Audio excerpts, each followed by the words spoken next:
ನಮಸ್ಕಾರ ಸ್ನೇಹಿತರೆ, ನಾನು ನಿಮ್ಮ ಮೈಲಾರಪ್ಪ ಬುದಿಹಾಳ ಮುಗಿಲಹಕ್ಕಿ. ಇವತ್ತು ನಾವು ಗದಗ ಜಿಲ್ಲೆಯ ಗದಗ ತಾಲೂಕಿನ ಕಣಿವೆ ಹೊಸೂರು ಗ್ರಾಮದಲ್ಲಿದ್ದೇವೆ. ಇದು ನಾನು ತೋರಿಸ್ತಾ ಇರ್ತಕ್ಕಂಥದ್ದು ಬಂಗಾರದ ಗಣಿಗಳು, ಹೊಸೂರಿನ ಬಂಗಾರದ ಗಣಿಗಳು ಅಂತಂದು ಮೊನ್ನೆ ನಾನೇನು ಆರ್ಟಿಕಲ್ ಮಾಡಿದ್ದೆ. ಆ ಬಂಗಾರದ ಗಣಿಗಳ ಕುರಿತಾಗಿ ಇವತ್ತು ಸ್ವಲ್ಪ ಮಾಹಿತಿಯನ್ನು ನಿಮ್ಮ ಜೊತೆ ಹಂಚಿಕೊಳ್ತಾ ಇದ್ದೇನೆ. ಇವು ಬ್ರಿಟಿಷ್ ಕಾಲದಲ್ಲಿ ನಿರ್ಮಾಣವಾಗಿರ್ತಕ್ಕಂಥ ಗುಹೆಗಳು. ಮೊದಲೆಲ್ಲ ಇದು ಇವಾಗ ನಾವು ಬಾವಿಯನ್ನು ಇಳಿದು ಹೋಗಬೇಕಾದ್ರೆ ಯಾವ ರೀತಿಯಾಗಿ ಮೆಟ್ಲುಗಳಿದ್ವು ಆ ರೀತಿ ಮೆಟ್ಲುಗಳಿದ್ವು.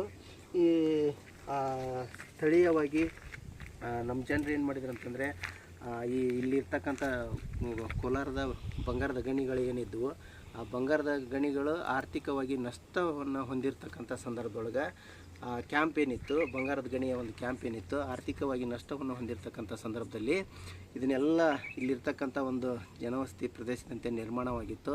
ಆ ನಿರ್ಮಾಣವಾದಂಥ ಸಂದರ್ಭದೊಳಗೆ ಅದನ್ನೆಲ್ಲ ಅವರು ಆರ್ಥಿಕವಾಗಿ ನಷ್ಟ ಅನುಭವಿಸಿದಾಗ ಎಲ್ಲ ಸಾಮಗ್ರಿಗಳನ್ನು ಸುಮಾರು 2 ವರ್ಷ 3 ವರ್ಷಗಟ್ಟಲೆ ಏನು ಮಾಡಿದರು, ಅದನ್ನು ಹೇರ್ಕೊಂಡು ಹೋಗ್ಬಿಟ್ರು. ಹಾಗಾಗಿ ಇಲ್ಲಿರ್ತಕ್ಕಂಥ ಗಣಿಗಳು ಇಂದಿಗೂ ಕೂಡ ಬಂಗಾರದ ಕಥೆಯನ್ನು ಹೇಳ್ತಾ ಇವೆ. ಇಲ್ಲಿ ನಾವು ನೋಡ್ಬೋದು, ಸುಮಾರು ಸ್ವಲ್ಪ ಮೆಲ್ಕ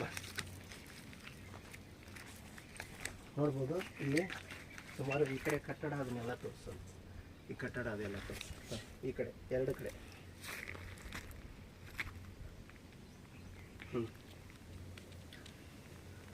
ಇದರ ಮುಖಾಂತರವಾಗಿ ಸುಮಾರು ಈಗ 1.5 ಕಿಲೋಮೀಟರ್ ಒಳಗಡೆನೆ ಅಂಡರ್ಗ್ರೌಂಡ್ ಇದೆ. ಇದು ಇಲ್ಲೆಲ್ಲ ಕಬ್ಬಿಣದ ಆಂಗ್ಲರ್ಗಳಿದ್ವು ಮತ್ತು ಇಳಿದು ಹೋಗೋಕ್ಕೆಲ್ಲ ಮೆಟ್ಲುಗಳಿದ್ವು. ಅದರ ಕಾರಣಾಂತರಗಳಿಂದ ಇದು ಮಣ್ಣೆಲ್ಲ ಕುಸಿದು ಈ ಥರ ಬಾಯಿ ಅಷ್ಟೇ ಇದೆ. ಸುಮಾರು ಈಗ 1.5 ಕಿಲೋಮೀಟರ್ ವ್ಯಾಪ್ತಿಯೊಳಗೆ ಇದು ಒಳಗಡೆ ತನ್ನ ಒಂದು ಗಣಿಯ ಕುರುಹುಗಳನ್ನು ಒಳಗೊಂಡಿದೆ.